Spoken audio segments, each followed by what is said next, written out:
Welcome back to the Broadman Word, and we are continuing through the creation accounts, and we are on to day 3 of creation, where we are talking about the creation of dry land and of plants. And I know, I know, not everybody's into plants, but it's actually very, very interesting, and it makes me though come up with a couple questions. First, when it's saying that plants are created, what did that look like exactly? Were those plants mature? Were they itty bitty plants that had to have time to grow? Was it a mixture? We're going to talk about that today. But we're also going to talk about another question. How did the plants survive? Yes, we know about photosynthesis now, but the sun isn't created until day 4. So how do these plants survive until that point? So we're going to talk about that and more today. So turn back with me to Genesis chapter 1. We're going to be looking at verses 9 through 13, where we're really going to see just the craftsmanship and the attention to small details that God gives in his creation. Not that he doesn't in the first 2 days, of course, but I think that's really, really seen today in our walkthrough in day 3. But let's start in just verses 9 and 10 first. And God said, "Let the waters under the heavens be gathered together into one place, and let the dry land appear." And it was so. God called the dry land earth, and the waters that were gathered together he called seas. And God saw that it was good. All right, so there's a couple of things here that I think we have to take a look at. First, you have the setup of day 2 that we already talked about with the word heavens in verse 9. So you have the waters on the earth, you have the sky, and you have the atmosphere of the earth all on day 2. But now on day 3, you have these waters coming together into one place and then dry land appearing. That leads to a second thing here. For me, I just want to make this crystal clear. The waters themselves do not create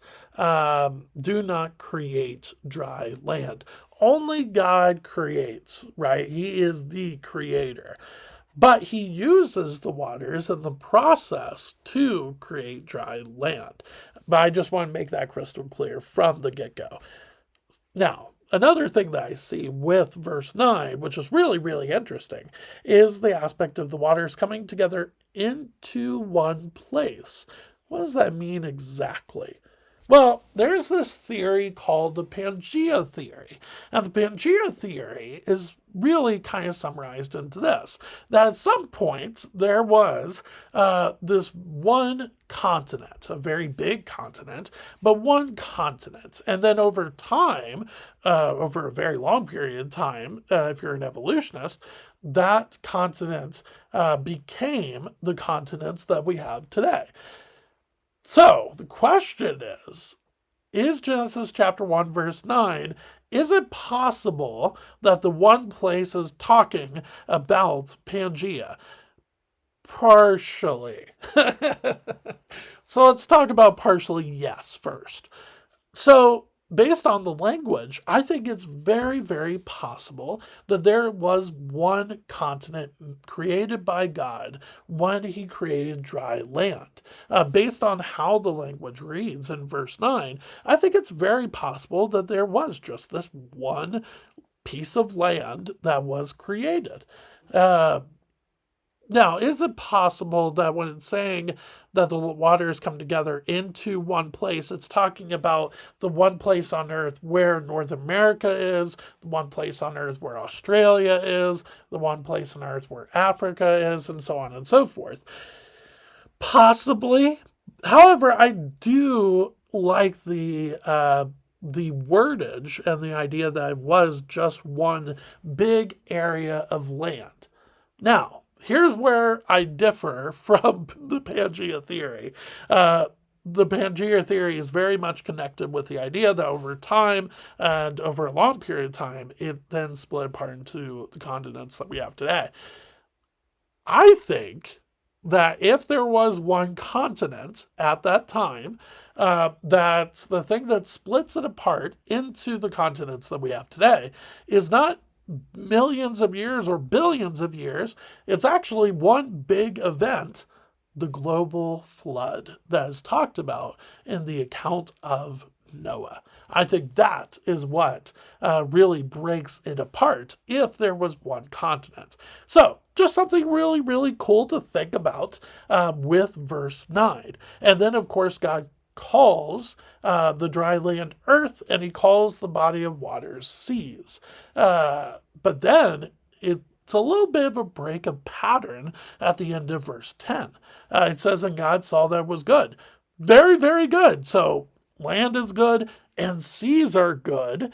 And again, remember, these are the Israelites that are reading this potentially, if you believe that Moses wrote this book.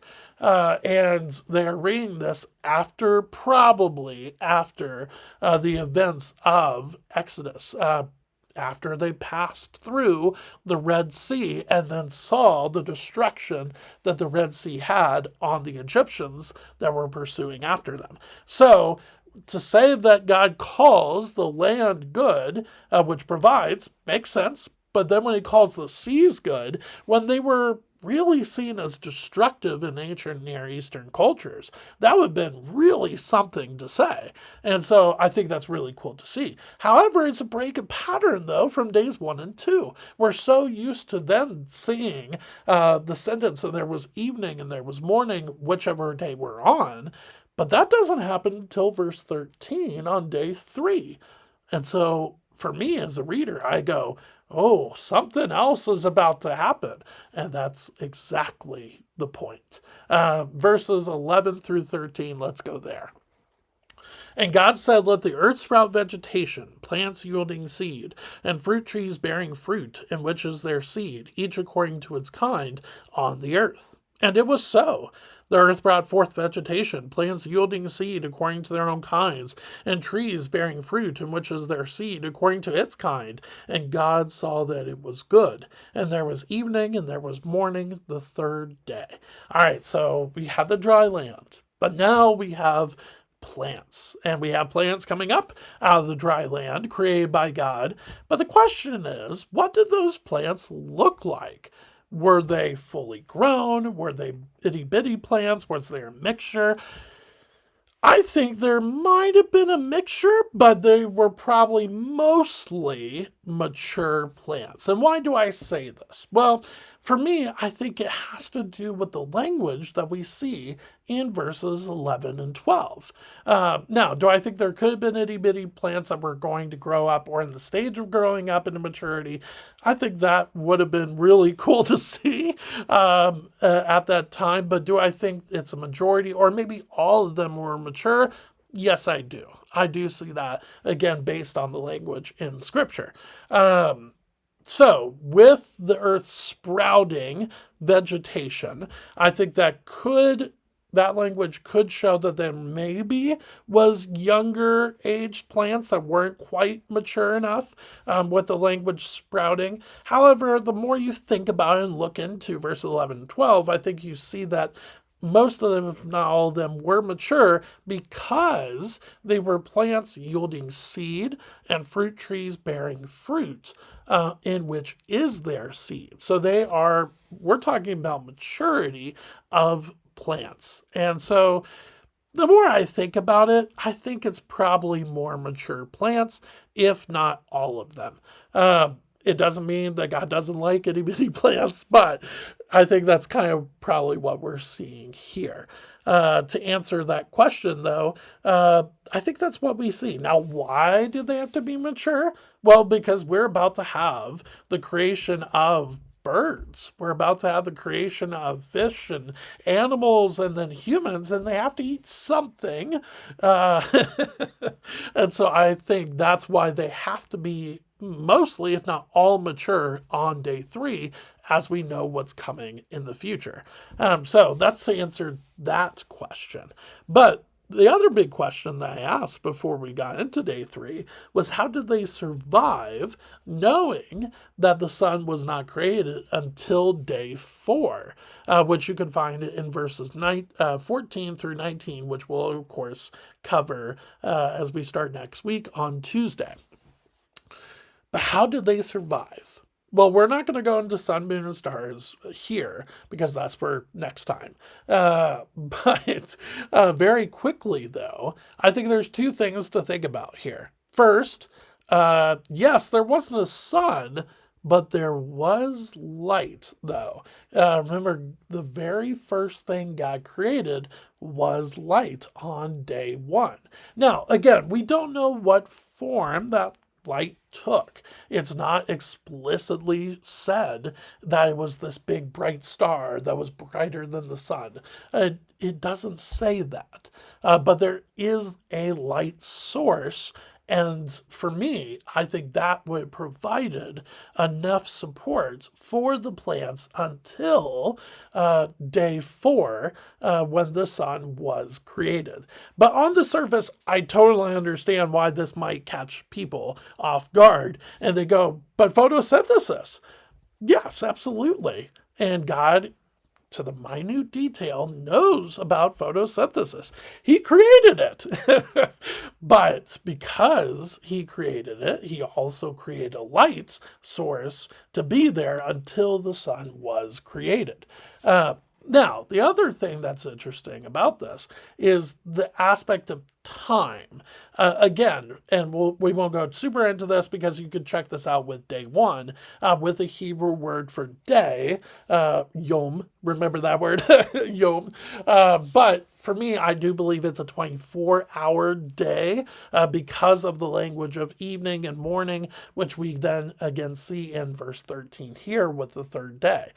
So do I think it's a big deal that there's not sun here? No, because there's already light. Light has already been created by God. God is the sustainer, of course. But then third, I do believe it's a 24-hour period.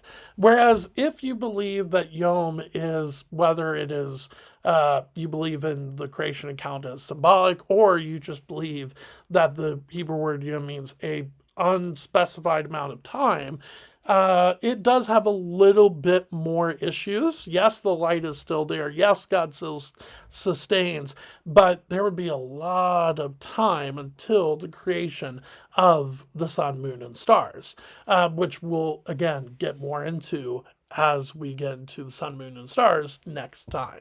But for me, I think that is not as big of an issue with the 24-hour view of day, with the fact that God has created light before he creates the sun, and then again that God is the sustainer and the creator. And so, of course, he will support the things that he has created.